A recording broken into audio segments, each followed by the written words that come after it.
Tsy mitsahatra mitady ny fomba rehetra atao amin'ny fitantanana ny firenena ny antoko HVM izay manohana tanteraka ny fitondrana misy ankehitriny ho an'ny HVM morony mani manokana dia ny karakara fivoriana izy ireo lahady lasa teo nahafahana nanao jery todika nandritra ny fotoana izay nandraisan'ny filoha fahefana mandraka ankehitriny. Fanazavana.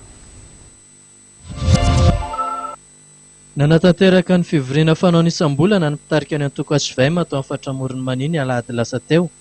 Fivoriana ny arahana tamin'ny ministra Piainy faritra iny dia ny ministra Rasoazana Nera Maria Monique. Ireo senatera ary ny lehibe ny faritra.